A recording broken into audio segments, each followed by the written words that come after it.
Roughly 4 years ago, I reviewed the Mazda MX-30, a compact all-electric SUV, and while it was pretty stylish and quirky, it did lack in terms of the overall electric range that it offered, specifically in terms of its overall price tag. No surprise to hear that this year, in 2025, it's been axed altogether. Step forward the 6e, an all-electric saloon, and that is actually quite refreshing in the market. And in case you're wondering how on earth is that possible, well, Mazda have actually teamed up with Chinese automaker Changan.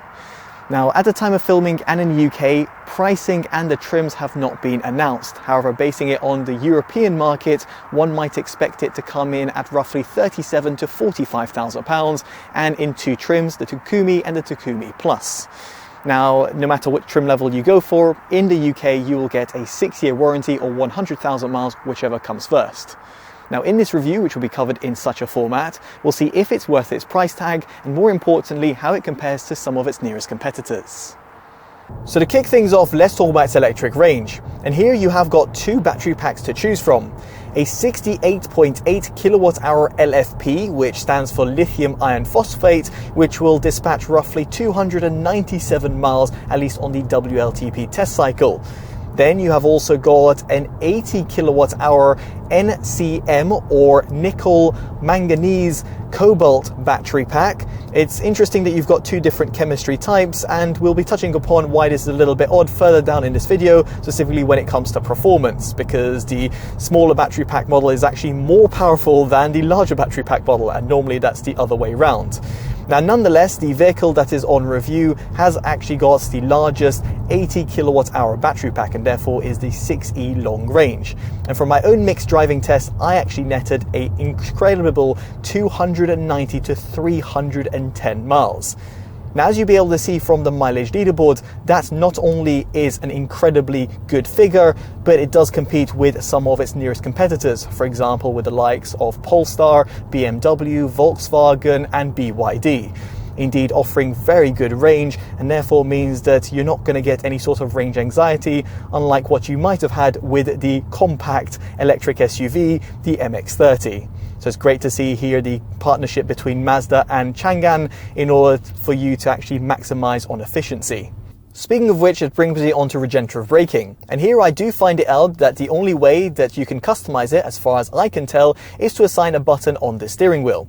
Now, the left button that I've got over here is allowing me to cycle through it. However, I'm on the normal driving mode, and therefore, if I do press it, it gives me a pop-up on the infotainment system saying I need to be on the personalized mode, in other words, the individual preset. Now, while on the individual preset, you've got the low, standard, medium, and the high options. Now, in terms of the latter, it will give you the harshest amount of regenerative braking, but right now I'm still rolling while my foot is off the accelerator pedal. In other words, it doesn't give you a full one-pedal drive, which in my opinion is a little bit of a missed trick. Furthermore, I do think that the options of regenerative braking do seem a little bit convoluted, and the fact that you have to assign those buttons via the steering wheel in order to have easy access to those settings, I do think is again a little bit of an oversight by the manufacturer. So aside from recouping energy while on the move, you can also plug it in. And here it's actually quite fascinating that the smaller battery pack model has got a faster charging rate. To be more specific, here you've got 165 kilowatts of input, allowing you to go from 10 to 80% in 24 minutes. The larger battery pack model is capped at 90 kilowatts, which is actually pretty disappointing.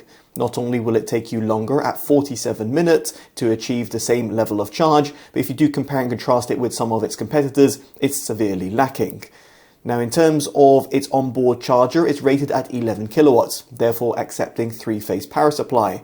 And as a result, if you do find an appropriate wall box or indeed a charge point on the road, you can go from 0 to 100% in roughly 7 to 8.5 hours. Of course, it'll take you longer on a regular 7 kilowatt wall box or a 3-pin input.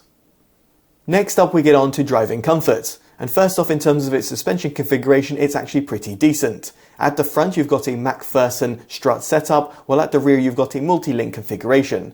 The combination does mean that you have actually got a pretty nice, pleasurable driving experience in and around town. Although make no mistake, it's not as advanced as some of the more expensive alternatives out there that have got an adaptive air suspension configuration instead. And indeed, these vehicles will soak up a lot of those anomalies on the road and will give you a bit more of a softer experience when you're going over potholes or speed bumps. Still, the 6E does feel pretty good, and when it came to going around winding country routes, it doesn't suffer from too much body lean either. Now, this does actually bring me onto the overall driving dynamics, and here it's actually pretty impressive. I'd go as far as saying that it's among one of my favourite vehicles to drive, at least in the all-electric segment. Not quite Porsche Taycan levels, but very similar to what you'd find in a BMW i4 or an i5. Here you have got a good sort of connection with the front axle, and specifically if you go in terms of its sport mode preset, everything feels a little bit tighter. It's also good to see that you have got a 47-53% weight distribution. Indeed, there's a little bit of an extra weight at the back, and that's because all the vehicles that are currently available have got a rear-wheel drive configuration.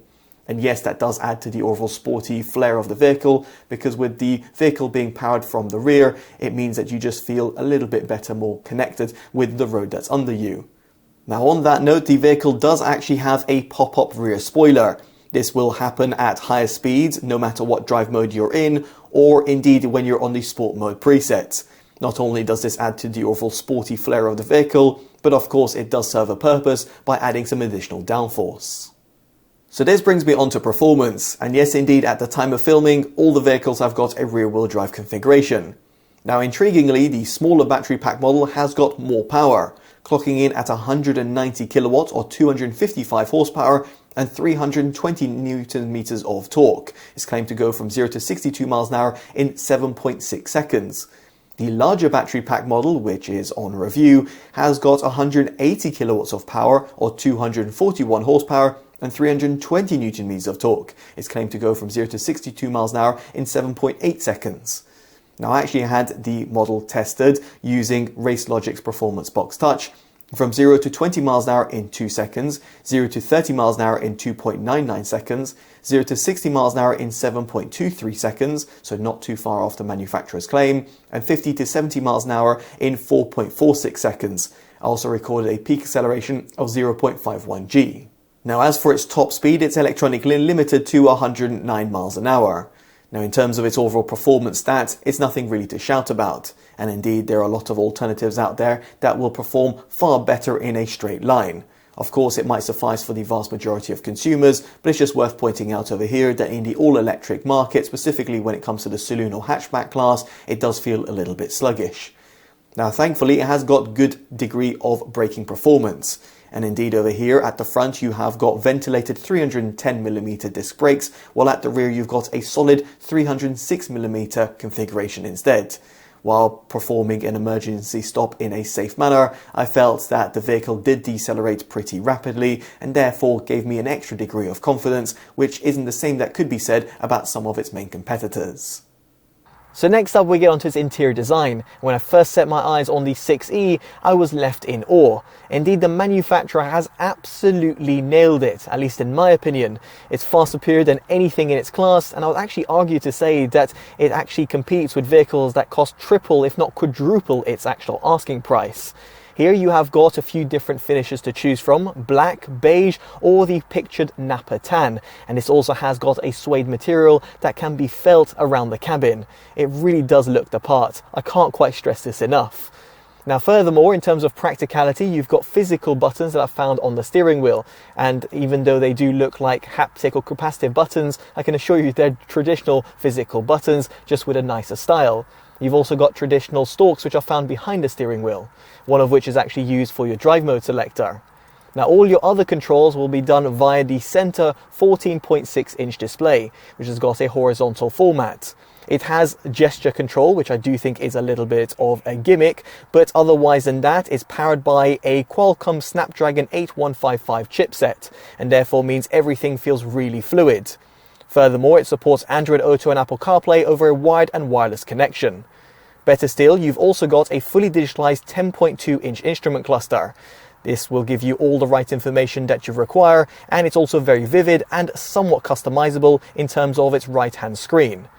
Now, as an extension to this, you've also got a projected head-up display, which provides you all the key driving information that you require, allowing you to keep your eyes planted on the road, therefore bolstering your overall safety. Considering a lot of the alternatives out there don't offer a head-up display, or indeed it coming in as an additional option, it's actually great to see that Mazda have actually thought this through.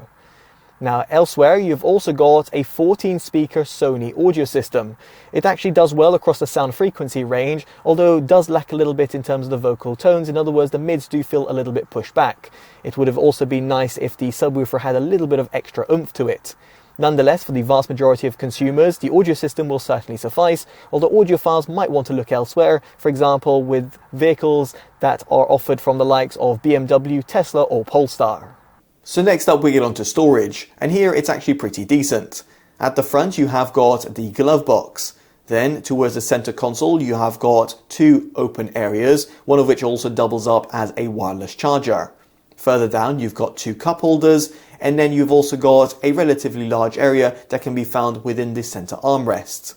Underneath the center console you've also got an even larger area, where here you'll also find some USB ports which can be used to connect up to the infotainment system. The door bins are also pretty large, at least the ones at the front, while the rear two are unsurprisingly a little bit more limited. You do also have a pull-down armrest compartment which reveals two cup holders. This brings me onto its boot capacity, and here it's actually pretty impressive. You've got 466 litres to play around with, or 1074 litres if you drop down the seats. Indeed, in comparison to the vast majority of the alternatives out there, you've actually got pretty good boot capacity if you actually leave the seats in place. Now, it's also very practical. You have got a wide hatchback design, and furthermore, you've got 60/40 rear split folding seats and a flat loading bay. The only complaint here is that you have not got any sort of underfloor compartment storage like you'd find on some rival alternatives. Instead of over here, you can place, for example, your tyre repair kit. Thankfully, Mazda has thought it through, because you have got a 72-litre compartment at the front of the vehicle, which is actually pretty large, competing even with larger sized fully electric SUVs.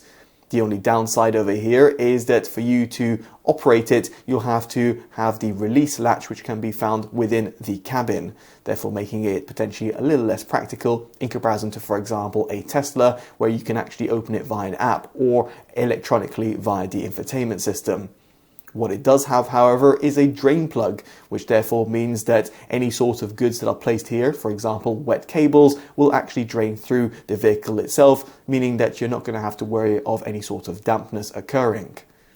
Aside from all of this, it is also worth highlighting a towing capacity of up to 1,500 kilograms, at least for brake trailers, therefore making it practical if you go camping regularly. Moving swiftly on, we get onto seating comfort, and here it's actually pretty good. At the front of the cabin, the seats themselves are very accommodating and soft. They're electronically operated, heated and also ventilated. As for the steering wheel, it is also heated as well, which adds to the degree of convenience.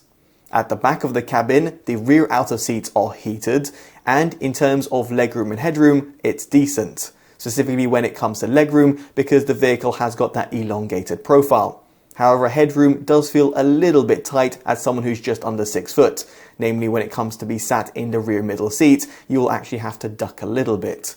Thankfully, however, you have got a flat footwell design, and therefore means that everyone who's sat at the back will feel a degree of extra comfort. On that note, it is also good to see that you have got a panoramic roof with an electronic sunshade. And unlike some of its competitors that have a full panoramic roof, here it's split into two parts. Now, while that might not look as good as some of its competitors, it is good to see that you have got an electronic sunshade. And yes, it can also be operated from the rear of the cabin, because there is a small little touchscreen display for your climate controls and also the adjustment of the front seat, which might be a little bit cumbersome if you've got kids, but nonetheless over here, it's good to see that Mazda have actually really thought it through and therefore added extra degree of functionality at the rear of the cabin. So what about when it comes to its exterior design? Well, here I really do love its overall look, despite it lacking a little bit of character towards its side profile, because it's got a kind of flat design. Nonetheless, towards the front, you have got an aggressive profile, namely due to the shape of the headlights and that somewhat droopy bonnet design. And then you've also got a covered front grille, which is no surprise given it's a fully electric vehicle. In fact, over here, you'll find an illuminated grille as well, which actually serves a purpose when you're charging because it gives you an indication of your charge levels. I'm not really sure how that actually works in a nighttime scenario. For example, if you have it parked on your driveway and if it's just going to be constantly illuminated or indeed go off after a certain while. I wasn't actually sure about this when it was presented by Mazda. Nonetheless, towards the side, you have got this kind of sleek profile, although some people will say it does lack certain lines and therefore it's kind of very similar to what you'd find in China. And in terms of its alloys, it comes as standard with 19-inch 5-spoke wheels, which actually really do look the part. As for the rear, I kind of feel that this is really where Mazda's DNA shines through. Not only from the tail light design, but also kind of that sporty profile, which is accentuated with that raised spoiler when it's in use. Now there is also a multitude of metallic colors that are available, such as this pictured red finish, which actually really does look the part. Next up we get onto safety, and here was recently tested by Euro NCAP and awarded a full 5 out of 5 stars. Scoring an impressive 93% in adult occupancy, 93% in child occupancy, and 77% in its safety assist scores. Indeed, it will keep you safe in the unlikely event of a serious accident. Now, in terms of the driver assistance systems, there are a whole set of them that come included as standard across the entire trim range. Here you've got adaptive cruise control, which will keep you at a safe distance from the leading vehicle without feeling jerky either, smart brake support, distance and speed alert, forward obstruction warning, door opening warning, blind spot monitoring system, emergency lane keeping, and secondary collision warning. Now, while these systems are very much appreciated, it is worth pointing out that they will become re-enabled every single time you power on the vehicle, which is a nonsensical regulatory trend right now. Now, as a result, it means that if you do want to disable, for example, the lane keeping assist or the speed limit warning, then you'll have to do so by faffing around with the infotainment system. Unfortunately, the manufacturer has not really thoroughly thought it through by providing you key shortcuts that can be found on the steering wheel. Of course, you have got those 2 customizable buttons that you can enable, but just do bear in mind that we'll lose certain other functionalities, for example, the likes of regenerative braking or the drive mode selector, which I mentioned before. Now, to conclude, I would like to talk about parking this 4.9 meter long vehicle. Indeed, it's actually pretty long, specifically for a vehicle of its class. And here you have got rear cross traffic alert and also rear collision warning, which gives you some extra peace of mind. Furthermore, it's good to see that as standard you have got parking sensors around the vehicle and also a high resolution camera based system, giving you a good eye around the vehicle, preventing you from curbing your rims or of course hitting any sort of objects. As for visibility at the front and at the side, I had no issues whatsoever. But just due to the sloped roofline at the back, it did mean that rear visibility was a little bit limited. It's also worth highlighting over here that you do not have a wiper, which is no surprise, but just something I thought I should point out. So with all that in mind, it brings us on to a verdict of the Mazda 6e. And yes, indeed, in comparison to a lot of other new vehicles on the market, it's actually quite refreshing to see an all-electric saloon. And in fact, it goes toe-to-toe with some of its nearest competitors from the likes of BMW, Polestar, Tesla and BYD. Indeed, you've got great sort of electric range, good driving comfort, a good set of driver assistance systems and technology within the cabin. It's pretty stylish inside and out, gives you good sort of legroom and headroom at the back and also good boot capacity. Arguably, the battery pack configurations are a little bit weird and also the charging speeds are pretty disappointing. But if you can get over that, and if you do consider that this vehicle might come in at roughly £37,000 to £45,000 in the UK, it makes it almost a no-brainer over some of its alternatives. And as a result of this, it easily gets our Best Buy award. Now, I'd be curious to know what you make of it down in the comment section below and how you feel it compares to some of its nearest competitors. Make sure you check out the description below for some of the other vehicles that I've reviewed.